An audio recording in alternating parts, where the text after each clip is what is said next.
নরসিংদী জেলায় এবার 351টি পূজা মণ্ডপে ধর্মীয় ভাব গাম্ভীর্য এবং উৎসব উদ্দীপনার মধ্য দিয়ে শারদীয় দুর্গাপূজা শুরু হয়েছে।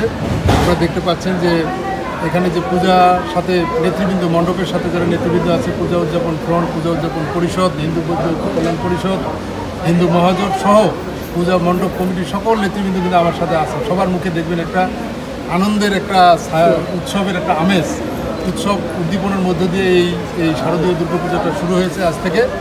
এখানে দেখেছেন যে প্রচুর আমাদের যে আইনশৃঙ্খলা বাহিনীর সদস্য মোতায়েন রয়েছে। প্রত্যেকটি মণ্ডপে আমাদের জেলা পুলিশের পক্ষ থেকে পুলিশ মোতায়েন রয়েছে, আনসার মোতায়েন আছে, আমাদের টহল আছে, প্রত্যেকটা মোড়ে মোড়ে কিন্তু চেকপোস্ট আছে, আমাদের সাদা পোশাকের লোক আছে, ডিবির টিম আছে, এছাড়া র্যাবের টহল আছে, সেনাবাহিনীর টহল আছে, জেলা প্রশাসনের সার্বিক তদারকি রয়েছে। সব মিলেমিশে আমরা এই উৎসবটাকে একটা আনন্দ এবং উৎসবমুখর পরিবেশ আমরা করতে চাই।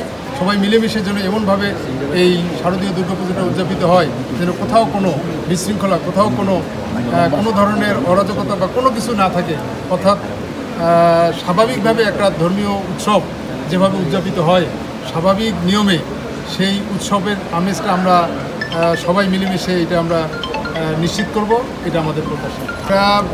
এখানে দেখেছেন যে 2টা গেট করেছে প্রত্যেকটা মণ্ডপে। আমরা বলেছি যে আলাদা আলাদা গেট করা, নারী পুরুষের জন্য আলাদা গেট এবং ইন আউট গেটগুলোতে যাতে ভিড় না হয় সেই জন্য আমরা আমাদের নজরদারি অব্যাহত থাকবে।